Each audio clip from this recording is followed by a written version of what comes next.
महाराज उग्रसेन जी मथुरा के राजा हैं, जो बड़े धर्मज्ञ राजा हैं, धर्मशील राजा, जिनकी एक बड़ी सुंदर पत्नी जिनका नाम है पवन रेखा, पतिव्रता नारी है। धीरे धीरे समय गुजरने लगा। महाराज उग्रसेन की चौथी अवस्था आ गई, लेकिन पुत्र का सुख नहीं मिला। बड़े ही धर्मज्ञ राजा हैं उग्रसेन महाराज जी, भगवान की पूजा करते हैं, यज्ञ हवन, संतों की सेवा, प्रजा का पालन पुत्र के समान करते। समय गुजरता रहा, चौथी अवस्था आ गई, लेकिन पुत्र का सुख नहीं मिला। एक दिन उनके धर्म पत्नी पवन रेखा कहने लगी अपने पति से, अय स्वामी, आज मेरे मन में बाग में घूमने की इच्छा जागृत हुई। अगर आप आज्ञा दें तो मैं सखियों के साथ, सेवकों के साथ जाकर के वन में भ्रमण करूं, विहार करूं। उग्रसेन महाराज जी ने कहा, ठीक है देवी जाइए, लेकिन अकेले मत जाना, सखियों के साथ में जाइए और अतिशीघ्र वापस लौट आना। तो पवन रेखा रथ के ऊपर बैठकर सखियों के साथ वन में भ्रमण करने के लिए, विहार करने के लिए चली। एक रोज वह पतिव्रता पति की आज्ञा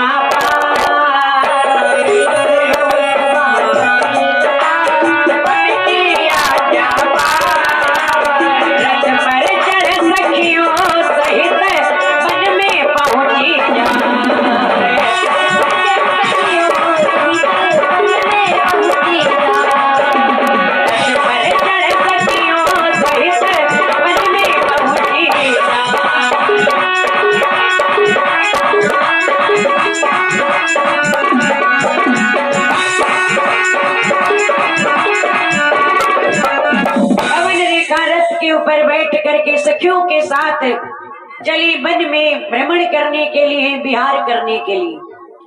जैसे वन में पहुंची, रथ से उतर करके घूमने लगी, भ्रमण करने लगी। सखियां भी घूमती हैं। अब पवन रेखा सखियों से अलग होकर, जब सखियों से अलग हो गई, रास्ता भटक गई, घूमने लगी बाग में, वन में अकेली। सखियां बिछड़ गई पवन रेखा से। और उसी समय आकाश मार्ग से एक राक्षस जा रहा था, जिसका नाम है द्रुमलिक। द्रुमलिक नाम का राक्षस आकाश मार्ग से जा रहा था। जैसे पवन रेखा को देखा, बड़ी सुंदर पवन रेखा है, उनके स्वरूप को देख करके मोहित हो गया। जब देखता है अपनी शक्ति के द्वारा कि उग्रसेन जी की धर्म पत्नी है, तो राक्षस उग्रसेन का वेश बना करके पवन रेखा के पास में पहुंच गया और कहने लगा, देवी आप सखियों के साथ में आई थी, सखियां कहाँ हैं? अकेले वन में क्यों भ्रमण कर रही हैं? पवन रेखा ने देखा मेरी स्वामी आ गई, कहने लगी, है स्वामी, मैं सखियों के साथ में ही भ्रमण कर रही थी, लेकिन पता नहीं सखियां हमसे किस समय अलग हो गई, मैं सखियों से बिछड़ गई, अकेली रह गई। अब पवन रेखा के साथ में विहार करने लगा, काम मन में जागृत हो गया। तो उसी वन में पवन रेखा के साथ में भोग करता है राक्षस, उग्रसेन का रूप रख करके। उग्रसेन का रूप धरे द्रुमलिक नामिनी,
साथ में द्रुमलिक राक्षस ने उग्रसेन का वेश बनाकर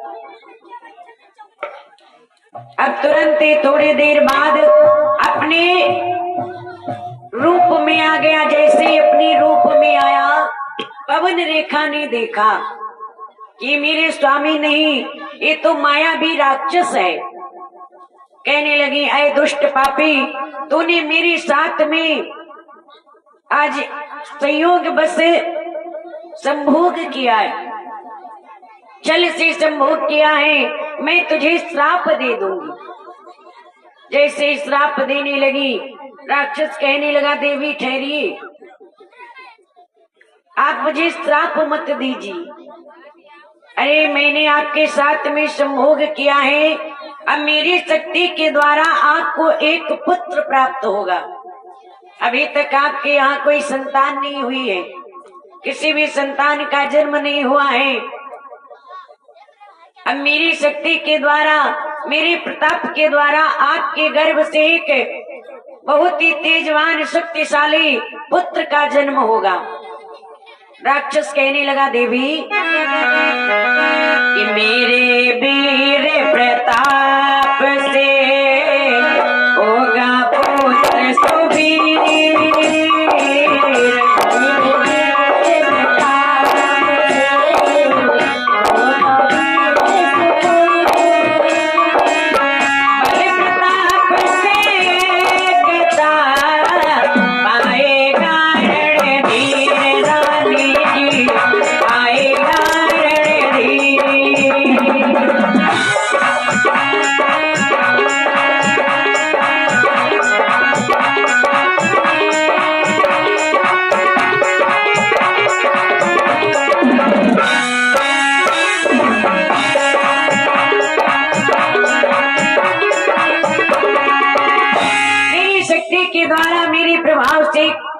बहुत ही शक्तिशाली पुत्र का जन्म होगा आपके गर्भ से, और ऐसा होगा कि जिससे देवता भी हार जाएंगे।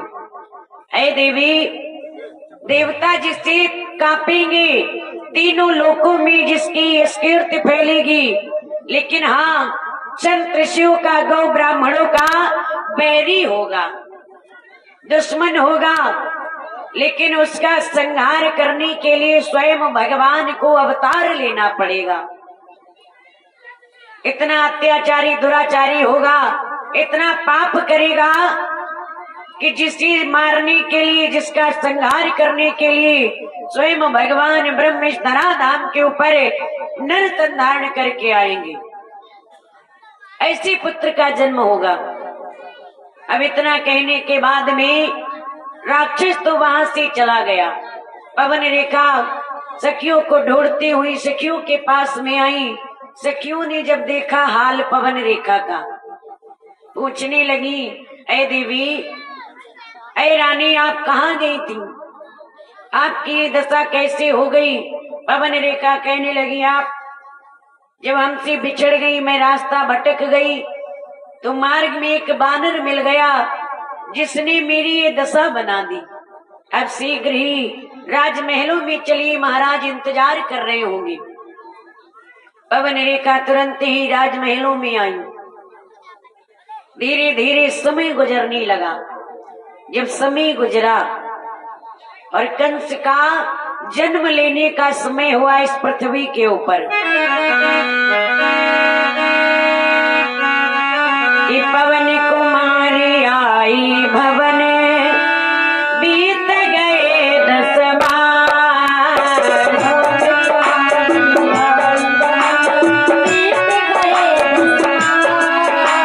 पृथ्वी पर पाला पड़ा, प्रकृति बड़ी उदास,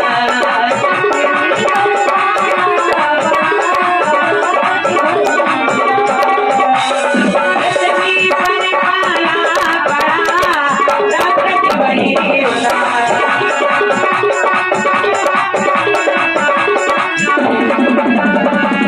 सारी पृथ्वी, सारी सृष्टि उदास हो गई। अब पाप भार इस पृथ्वी के ऊपर जन्म लेने वाला है।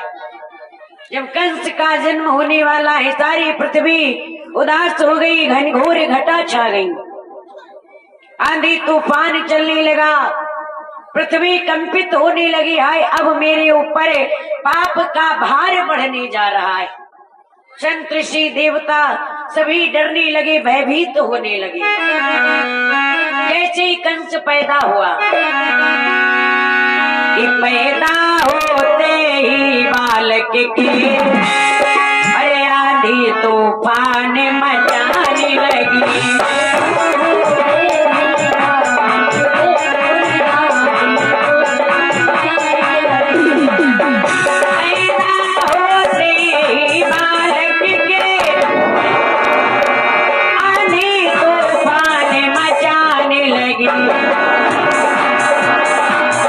बिजली चमकी, आकाश हिला,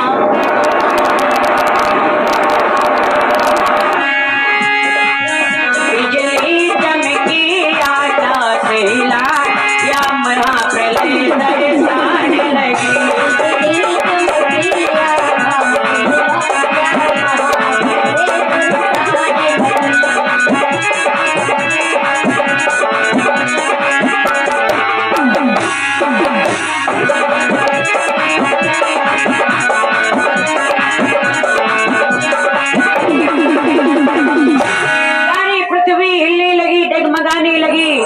बिजली चमकने लगी, घनघोर घटाएं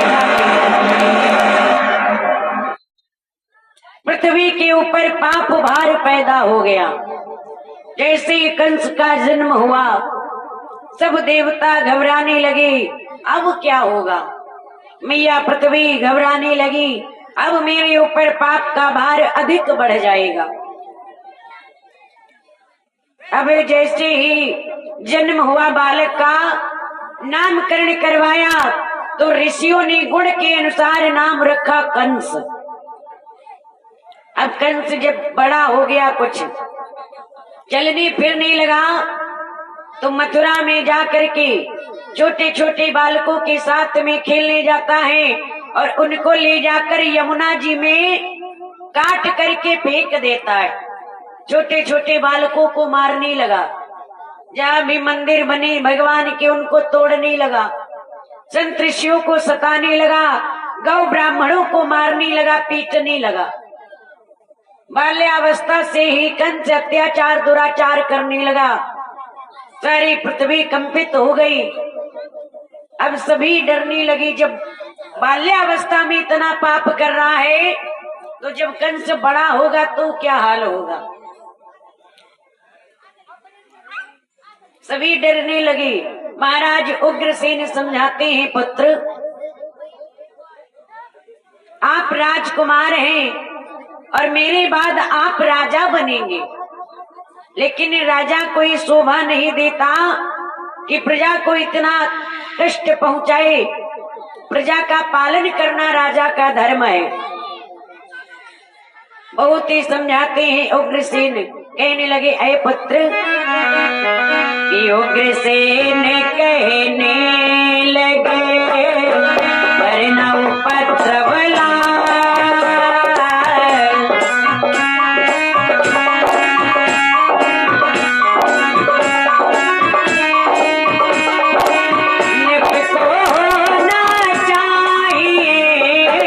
जनता का प्रतिपाल लाल जी, जनता का प्रतिपाल।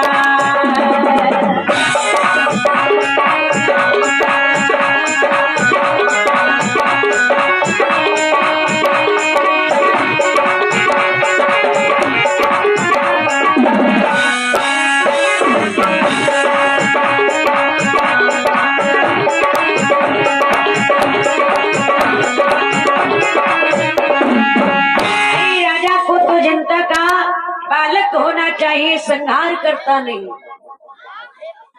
जनता और राजा का संबंध इस प्रकार से होना चाहिए जैसे नदी और जल का, वन और सिंह का, तन और प्राण का। जनता के बगैर राजा का कोई महत्व नहीं है। इसलिए प्रजा का पालन करिए। प्रजा की देख रेख करिए, सुरक्षा करिए। अगर आप ही प्रजा को कष्ट पहुंचाएंगे तो भला बताइए प्रजा कैसे रहेगी आपके राज्य में। लेकिन कंस के समझ में नहीं आ रहा है, अपना उपद्रव कर रहा है, संत ऋषियों को ला करके कारागार में बंद कर देता है। उग्रसेन महाराज समझाते हैं, विचार करने लगा ऐसे ही नहीं मानेंगे। तो महाराज उग्रसेन को पकड़ करके और कारागार में डाल दिया, जेल में डाल दिया। स्वयं राज सिंहासन पर विराजमान हो गया। अब तो कंस का और उपद्रव बढ़ गया। जब स्वयं राजा बन गया तो और उपद्रव बढ़ गया, बहुत अत्याचार पापाचार दुराचार करने लगा। अब ये पृथ्वी पाप से बोझित हो गई, देवताओं की शरण में गई। लेकिन देवता कहने लगे, है मैया हमें इतनी सामर्थ्य नहीं है कि आपके ऊपर चलकर पाप भार को मिटा दे, कंस का वध कर दे। ये कार्य तो केवल भगवान ब्रह्म ही कर सकते। तो समस्त देवी देवता मिलकर के भगवान ब्रह्म को पुकारने लगे। एक जगह एकत्र हुए सभी देवी देवता माता पृथ्वी के साथ और भगवान ब्रह्म की वंदना करना प्रारंभ करते। ऐ प्रभु, ऐ कृपालो, कृपांतर, दया निधान, दया करिए, कृपा करिए। पृथ्वी के ऊपर बहुत ही पाप भार बढ़ गया है। अब तो आइए और इस पृथ्वी के ऊपर से पाप भार को मिटाइए। सभी रोने लगे। मैया पृथ्वी अश्रु बिंदु बहाने लगी, कहने लगी, प्रभु मेरे ऊपर आप पेड़ पौधे पहाड़ नदी का चाहे जितना भार कर दीजिए, मैं सब सहन कर लूंगी, लेकिन पाप का भार सहन नहीं होता है। ऐ करुणा निधान, दया करिए, कृपा करिए। पृथ्वी मैया रो रो करके कहने लगी भगवान से,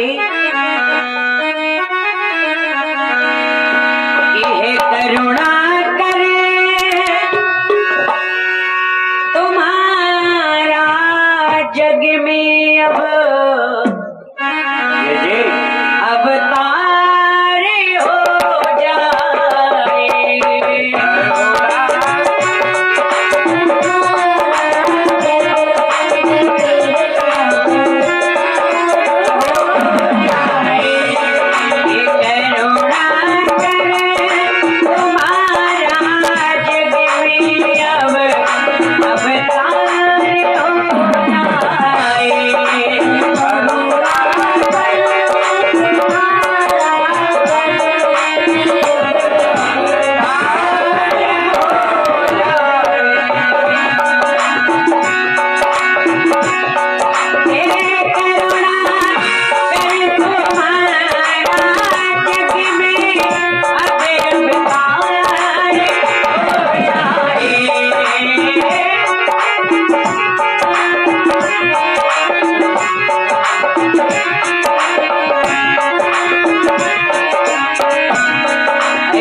के सभी करुण क्रंदन पुकार करते हैं। मैया पृथ्वी रोने लगी, प्रभु दया करी। भगवान के कानों तक आवाज पहुंची। भगवान ने जैसी करुण क्रंदन पुकार, दुख भरी पुकार श्रवण की, कहने लगे आप सभी धैर्य रखिए, धीरज रखिए, मैं इस पृथ्वी के ऊपर अवतार लेकर के आऊंगा। अब ऐसे मत बोलिए, ऐसे करुण भरी पुकार मत सुनाइए, अन्यथा मुझे अतिशीघ्र आना पड़ेगा, लेकिन मैं अपने समय के अनुसार आऊंगा। पूरी बैठो खट खट हलाई रही है बेर बेर नहीं हलती। इसलिए आप सभी धैर्य रखिएगा, धीरज रखिएगा, मेरा प्राकट्य अवश्य होगा। देवताओं से कहा आप सभी मेरी सहायता करने के लिए पृथ्वी पर जन्म लीजिए ग्वाल वालों के रूप में। यदकुल में सभी जन्म लीजिएगा। भगवान कहने लगे मैं भी पृथ्वी के ऊपर आऊंगा। कि जाओ तुम भी भूमि पर और धरो याद वीरो,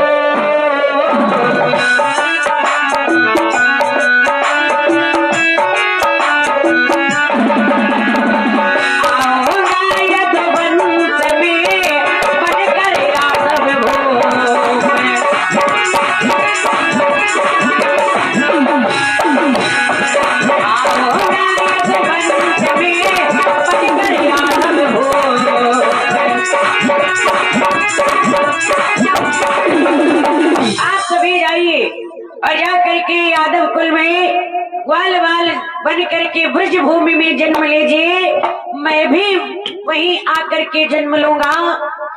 यादव कुल में, यदुवंश में, चंद्रवंश में अवतार लेकर आऊंगा।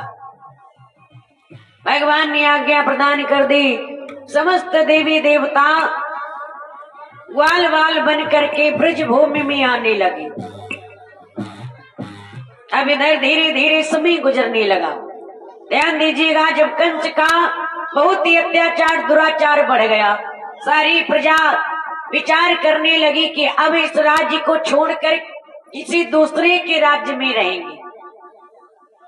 महाराज बहुत ही अत्याचार दुराचार करते। कंस ने विचार किया अगर सभी चले जाएंगे तो मैं राजपाट किस पर करूंगा। सोचने लगा कुछ ऐसा कार्य करें जिससे प्रजा शांत हो जाए। तो कंस की एक बहन थी, चचेरी बहन, देवक की पुत्री, जिनका नाम था देवकी। तो महाराज कंस ने अपनी बहन देवकी का विवाह सूरसेन के पुत्र महाराज वसुदेव जी के साथ में निश्चित कर दिया। जब निश्चित कर दिया, अब देवकी का विवाह होने वाला है। समस्त तैयारियां करता है कंस अपनी बहन के विवाह की। देवकी का विवाह वसुदेव जी के साथ में हुआ। कहने लगा मेरी बहन की विदाई होगी तो मैं स्वयं जाऊंगा अपनी बहन को छोड़ने के लिए उसके ससुराल। प्रजा ने देखा, विचार करने लगी प्रजा कि महाराज चलो, ऊपर से तो कठोर है लेकिन हृदय कोमल है। देखिए कितना प्रेम अपनी बहन से करते। कंस की आंखों में अश्रुबिंदु आ गए।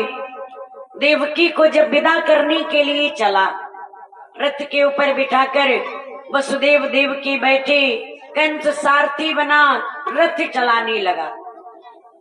जैसे नगर के बाहर पहुंचा रथ लेकर, देवताओं ने विचार किया ये कंस बहुत ही सरल स्वभाव दिखला रहा है, अपना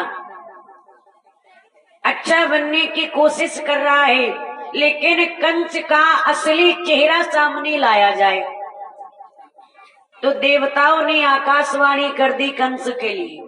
कहने लगे ऐ दुष्ट कंस, ऐ मूर्ख कंस, जिस अपनी बहन को तो इतने प्रेम से बड़े ही प्रसन्न होकर के विदा करके लिए जा रहा है, छोड़ने जा रहा है, शायद तुझे पता नहीं है। इसी के द्वारा तेरा काल जन्म लेगा। इतना मत प्रसन्न हो। देवता कहने लगे आकाशवाणी की कि जिस बहन देवकी के पीछे अरे इतना आनंद मनाया है,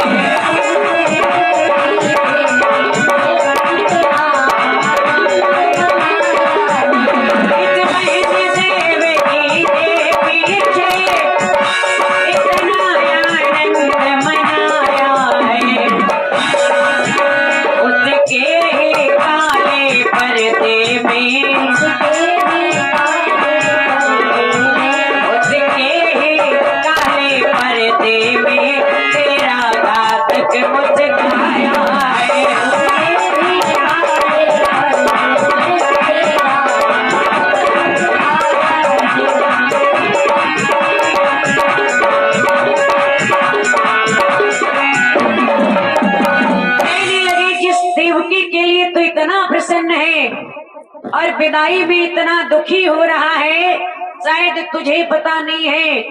इसी के द्वारा तेरा काल जन्म लेगा। देवकी की 8 संतानें होंगी और जो अष्टम गर्भ से देवकी के द्वारा जिस पुत्र का जन्म होगा वही तेरा काल बनेगा। देवताओं ने कहा इसके 8वें गर्भ वाला गर्भ बढ़ाएगा और तुझको तेरे मित्रों समेत अयंबर की हवा खिलाएगा। तुझको तेरे मित्रों समेत अयंबर की हवा खिलाएगा।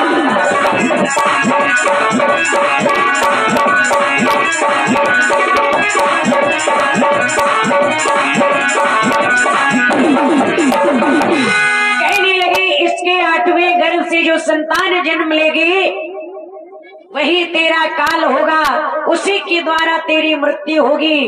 इतना मत फूल। जैसे ही सुना सन्नाटा छा गया।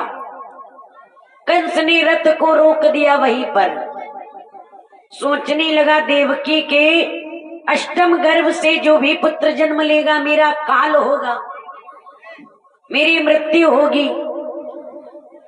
विचार आया कि देवकी के गर्भ को ही नष्ट कर देंगे, पुत्र को मार देंगे। फिर सोचने लगा क्यों ना देवकी का ही वध कर दिया जाए, ना रहेगा बांस ना बजेगी बांसुरी। अब देवकी के बाल पकड़ करके रथ से नीचे खींच लाया, तलवार को निकाल लिया और जैसे ही मारने के लिए हाथ उठाया कि मैं देवकी का ही वध कर दूंगा, तो इसके द्वारा संतान का जन्म कैसे होगा। जैसे ही मारने के लिए तलवार को खींचा, वसुदेव जी कहने लगे महाराज क्षमा कर दीजिए, छोड़ दीजिए, आपकी बहन है। कंस कहने लगा ये मेरी बहन नहीं है, मेरा काल है। तुमने सुना नहीं देवताओं ने आकाशवाणी की है कि इसके पुत्र के द्वारा मेरी मृत्यु होगी।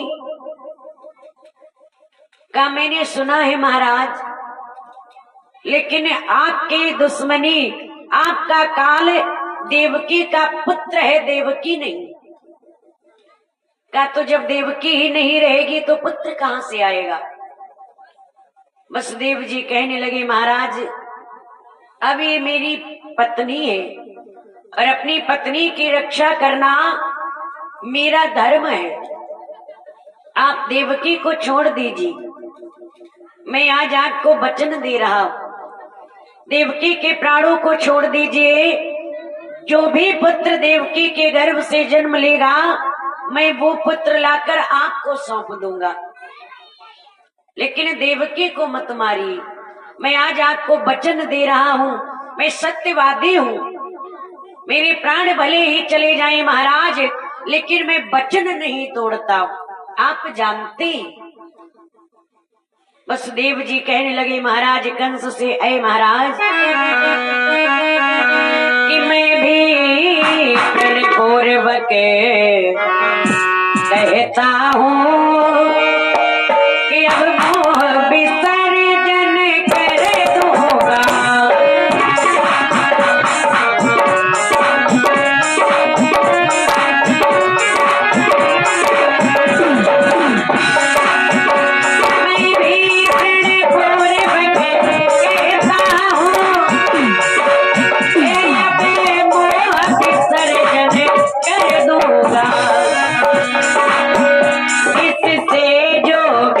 संतति होगी महाराज, इससे जो भी संतति होगी बात में समर्पण करे।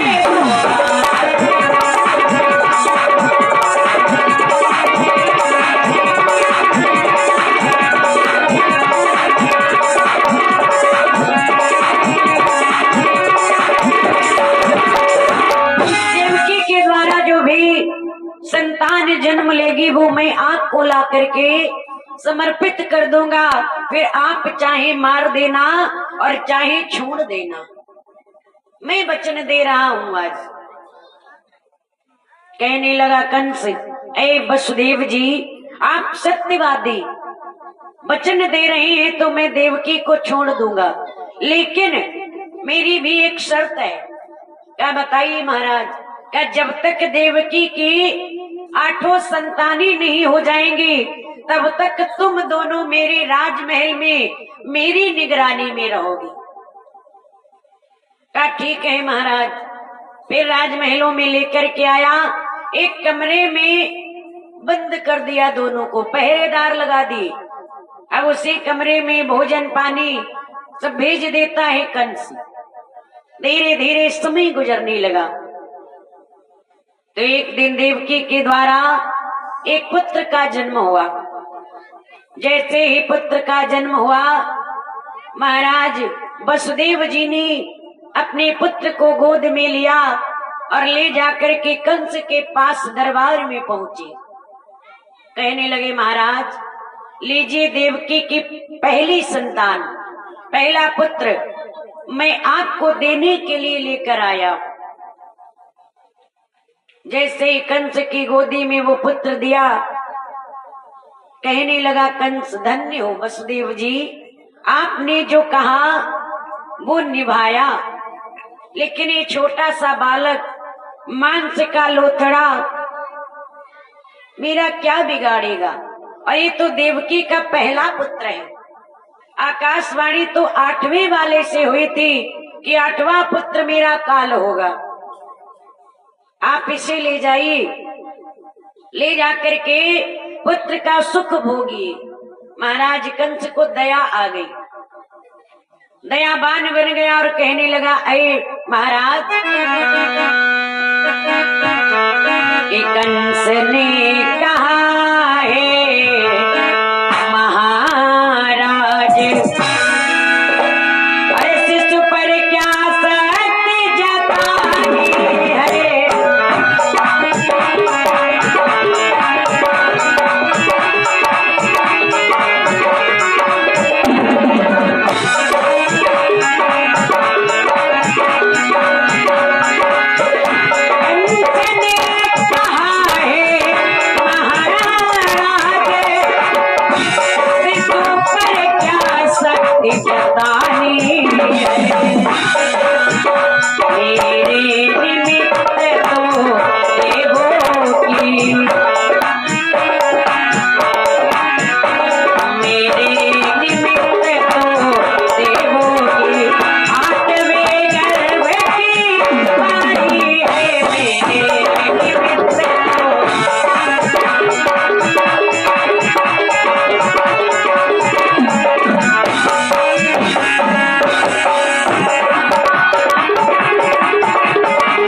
कही है तो पहला पुत्र है और इस बालक के ऊपर अपनी शक्ति क्या दिखानी, ले जाइए जा करके इसके साथ में इसका सुख भोगिए, लेकिन जब 8वां पुत्र जन्म ले तब लेकर के आना। वसुदेव जी बड़े प्रसन्न हो गए, पुत्र को लेकर के अपने भवन में आ गए, देवकी के पास आए और कहने लगे, देवकी महाराज कंस तो बड़े उदार हैं, महाराज कंस ने हमारे पुत्र को जीवित छोड़ दिया और कहा है कि पुत्र का सुख भोगिए, 8वें वाले पुत्र को लेकर आना। अब जैसे कंस ने बालक को भेज दिया, धीरे धीरे समय गुजरा। देव ऋषि नारद जी एक दिन विचार करने लगे, अगर कंस इसी प्रकार देवकी के बालकों को छोड़ता रहा तो इसका पाप का घड़ा जल्दी नहीं भरेगा। तो जाकर के कंस को समझाना चाहिए। तुरंत ही महाराज कंस अपने राज दरबार में बैठा हुआ है, देव ऋषि नारद जी पहुंचे राज दरबार में, नारद जी को प्रणाम किया, कहने लगे, देव ऋषि नारद जी महाराज आप बड़े उदार हैं, आपने देवकी के प्रथम पुत्र को जीवित छोड़ दिया। नारद जी से कहने लगा, अय देव ऋषि, देवताओं ने 8वें गर्भ की बात कही, ये तो पहला पुत्र था, क्यों मारना। नारद जी कहने लगे, तुम समझे नहीं, देवताओं की इसमें चाल है। नारद जी विचार कर रहे हैं कि देवकी के पुत्रों की जब तक हत्या नहीं होगी तब तक भगवान का अवतार नहीं होगा, क्योंकि बाल हत्या सबसे बड़ा पाप है और कंस का पाप का घड़ा भरेगा नहीं। तो कंस को भ्रमित करने के लिए नारद जी ने कमल का पुष्प लिया, जिसमें 8 पंखुड़ी थी, 8 कलियां थी, और नारद जी ने कंस से कहा, अय महाराज इन कलियों को, इन पंखुड़ियों को गिनिए। कंस ने उन कलियों को गिना, 1 2 3 4 5 6 7 8। देव ऋषि नारद जी कहने लगे, पहली कौन सी है और 8वीं कौन सी। अब इधर से गिना तो कहा ये पहली और ये 8वीं। अब नारद जी कहने लगे, अब इधर से गिनी। जब इधर से गिनवाया का, अब बताइए अब कौन सी पहली और कौन सी 8वीं। तो कहने लगा, अब ये पहली है, ये 8वीं। फिर बीच से गिनवाया, अब कौन सी 8वीं, कौन सी पहली। इसी प्रकार से नारद जी भ्रमित करते रहे। कहने लगे, मत भूलिए इसमें भी देवताओं की चाल है। अय महाराज आप ये नहीं जानते कि कौन सा पुत्र देवकी का 8वां होगा। हो सकता है पहला ही 8वां हो और 8वां ही पहला हो, या बीच वाला 8वां हो जाए। देवताओं ने तो आपको भरमाया है, भ्रमित किया है, और देवताओं के ऊपर तुमने भरोसा कर लिया। नारद जी कहने लगे कि मत भूल कभी 8वां गर्भ कोई विशेष प्रगटाएगा।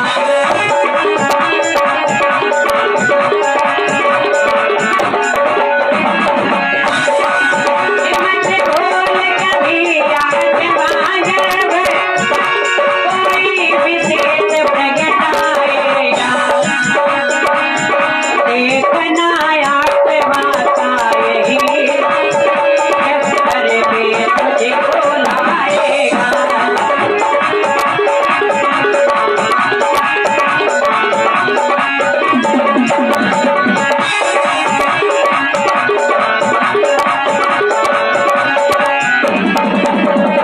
देख लेना महाराज, यही बात आपको चक्कर में डालेगी। 8वीं के चक्कर में आप रहेंगे तो पता नहीं कौन सा पहला हो जाए, कौन सा 8वां हो जाए।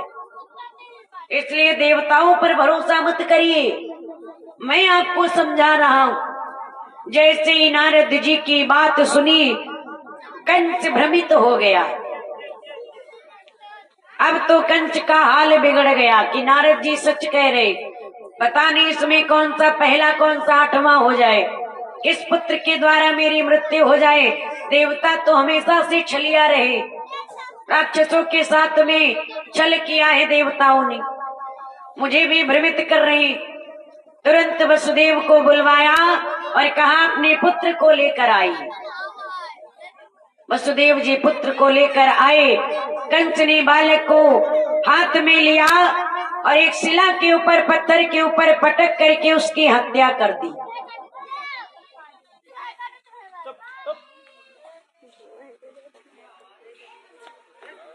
कहा काटे हो फिर हलावे लगी।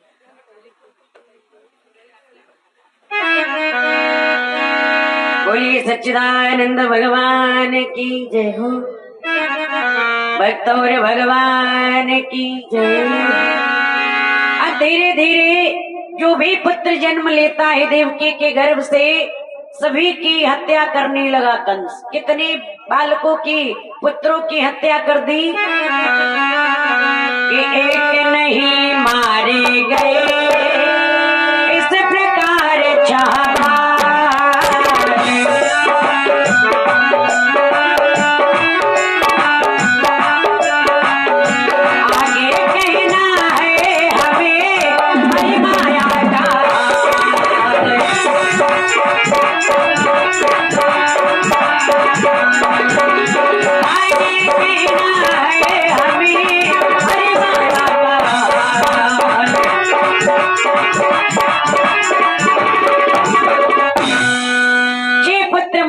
देवकी के कंस ने।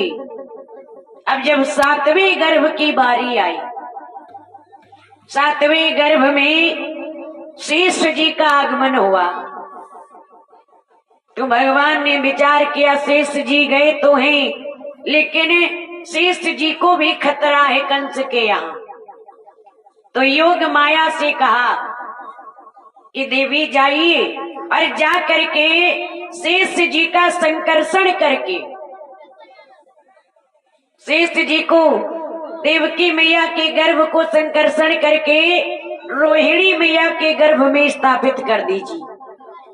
जो वसुदेव जी की पहली धर्मपत्नी रोहिणी है, जो इस समय गोकुल में नंद बाबा के यहाँ विराजमान है, कंस के डर से वैसे गोकुल में रह रही।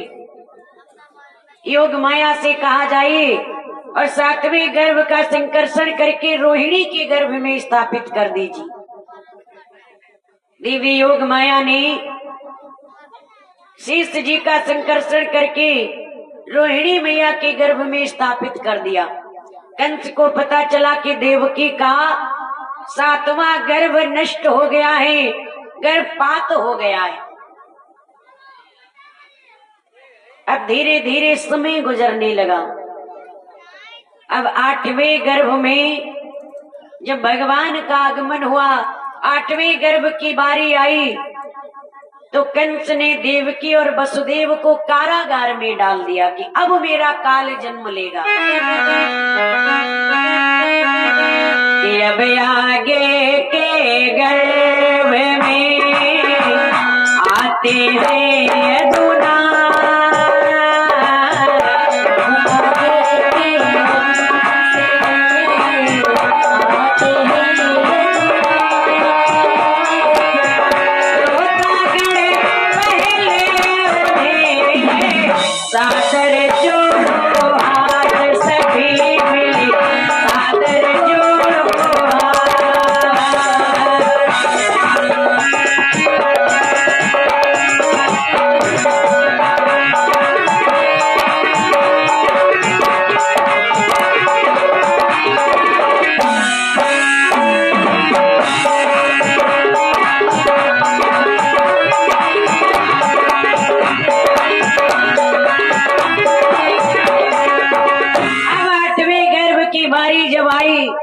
भगवान के अवतार लेने का समय हुआ, तो कंस ने देवकी और वसुदेव को कारागार में डाल दिया, जेल में बंद कर दिया हाथ में हथकड़ी, पांव में बेड़ी डाल दी, पहरेदार लगा दी।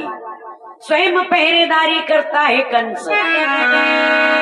8वें गर्भ की बारी थी, अरे कंस के यहाँ तैयारी थी।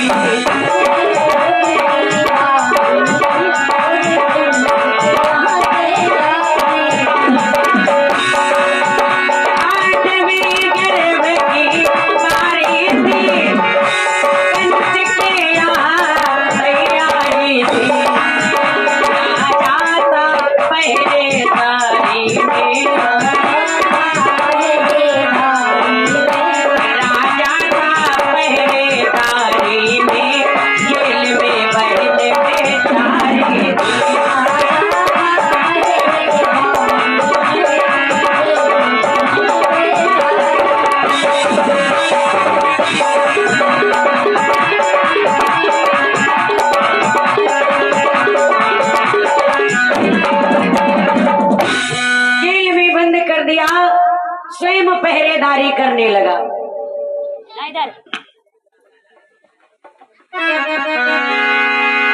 पहरेदार लगा दिए, हाथ में हथकड़ी, पांव में बेड़ी डाल दी, बंद कर दिया जेल में। अब धीरे धीरे समय गुजरने लगा। भगवान ने अपना तेज प्रकट कर दिया देवकी मैया के गर्भ में, जिससे लगी कि हाँ गर्भ में भगवान आ चुके। लेकिन भगवान कभी गर्भ में नहीं आते, भगवान का प्राकट्य होता, प्रकट होकर आते। अपनी शक्ति प्रविष्ट कर दी। धीरे धीरे समय गुजरने लगा। जब समय गुजरा भगवान के अवतार लेने का, तो कैसा समय है, किस समय भगवान अवतार लेकर के आए।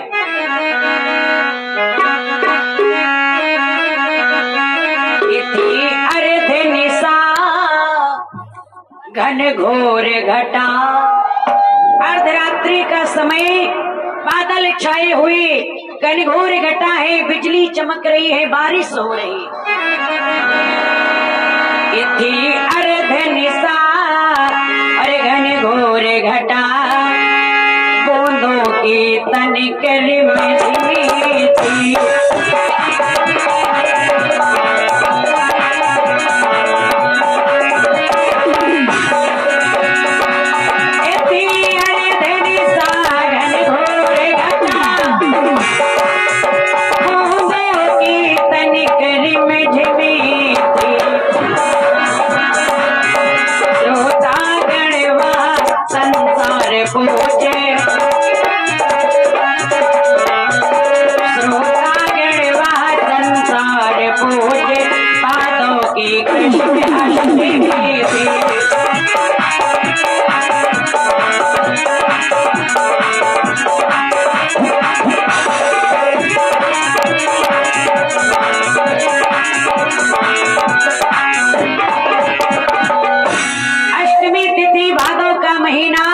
शुक्ल पक्ष अर्धरात्रि में भगवान चतुर्भुजी रूप लेकर के जेल में, कारागार में प्रकट हो गए।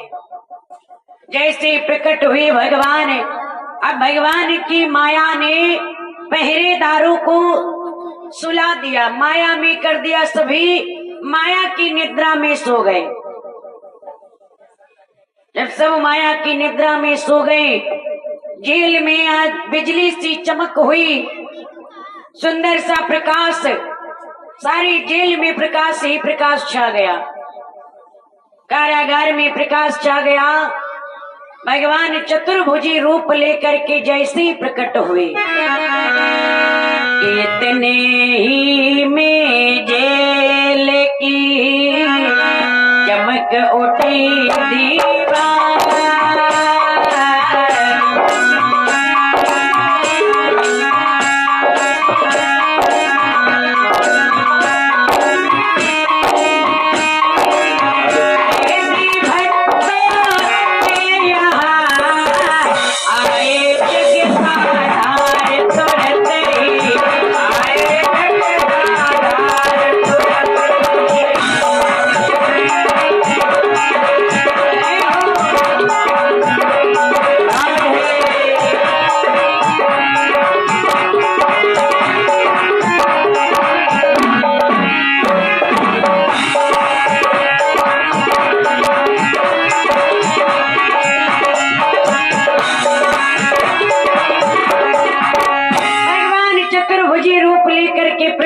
गए। बोले सच्चिदानंद भगवान की जय हो।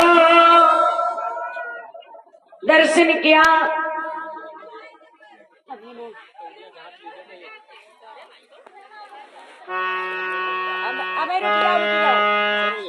हमें रुक जाओ थोड़ी देर भैया, अभी रुक अभी जाइए। आप लोग रुक जाइए, हम बता देंगे, हम बता देंगे। अभी रुक जाओ आप लोग। पेट पे डालना है। अभी रुक जाओ थोड़ी देर, यहाँ बैठ जाओ, सामने बैठ जाओ। भैया धूप। भगवान प्रकट हुए। देवकी और वसुदेव ने दर्शन किया। हाथों को जोड़ करके भगवान की वंदना करने लगे। प्रभु, आज हम धन्य हो गए, कृतार्थ हो गए। भगवान चतुर्भुजी रूप लेकर प्रकट हुए।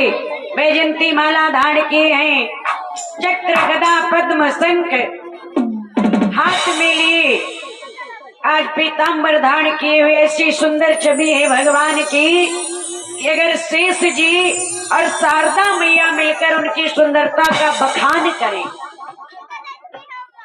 फिर भी बखान नहीं कर पाएंगे। ऐसी सुंदर छवि है भगवान की। दोनों देख करके हाथों को जोड़ करके विनय करने लगे। प्रभु, आज मेरे भाग्य जागृत हो गए, जो आप पधारे, हमें अपना दर्शन दिया। कहने लगे वसुदेव देवकी कि खुले गए भाग्य हम तीनों के, और जो करुणागार पधारे।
भाग्य जागृत हो गया, जो आप दर्शन देने आए, हमारा जीवन धन्य हो गया।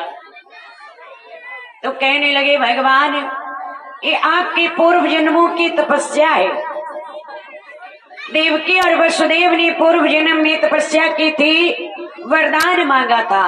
कहते देवकी मैया कृष्णी नाम की, अरे वसुदेव जी सुतपा नाम के प्रजापति थे। देवकी मैया उनकी धर्म पत्नी, जिनका नाम कृष्णी था। दोनों ने अखंड तपस्या की। भगवान वरदान देने आए तो वरदान मांगा कि आप मेरे पुत्र बनकर आए। भगवान ने वरदान दे दिया, का पुत्र बनकर तो मैं आऊंगा आपका, लेकिन आपको बाल लीला नहीं दिखा पाऊंगा। क्यों? क्योंकि नंद बाबा और यशोदा मैया को भी वरदान दिया था पूर्व जन्म में। नंद बाबा ने और यशोदा मैया ने भी पूर्व जन्म में तपस्या की थी, वरदान मांगा था, प्रभु मेरे पुत्र बनकर आइए, बाल लीला दिखाइए। लेकिन कहा मैं आपके गर्भ से तो जन्म लेकर नहीं आऊंगा, लेकिन बाल लीला आपको अवश्य दिखाऊंगा। तो याद दिलाने लगे वसुदेव और देवकी को, इसीलिए मैं आपका आज पुत्र बनकर आया, पृथ्वी के ऊपर से पाप भार को मिटाने के लिए। अभी ज्यादा समय नहीं है बात करने का, इसलिए आप हमें यहाँ से गोकुल भेजाइए। और गोकुल में नंद बाबा के यहाँ देवी योग माया कन्या के रूप में जन्म ली, तो कन्या को यहाँ लेकर आइए और मुझे गोकुल में छोड़ करके आइए। गोकुल में अपनी बाल लीलाएं दिखानी है, समस्त ब्रजवासियों को आनंद देना है। सभी को वरदान दिया था भगवान ने। जो ब्रज की गोपियां हैं वो बड़े बड़े संत तपस्वी हैं, जो आज गोपियां बनकर के ब्रज में आए।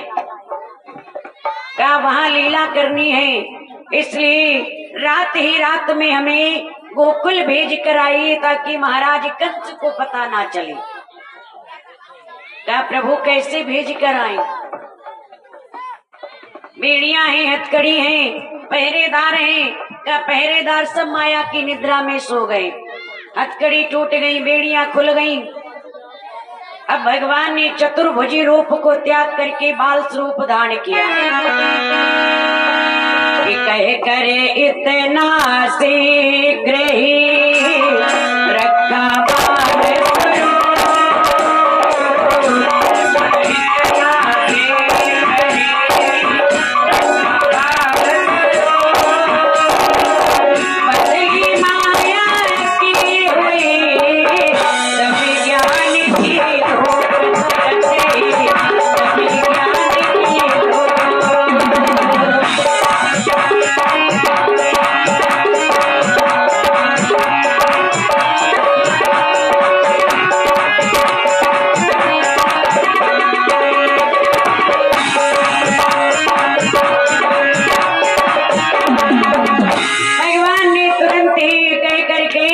बाल स्वरूप धारण किया। देवकी मैया वसुदेव जी प्रसन्न हो गए। अब आप लोग अक्षत पुष्प छोड़िएगा, भगवान बाल स्वरूप में प्रकट हो चुके। बोलिए सच्चिदानंद भगवान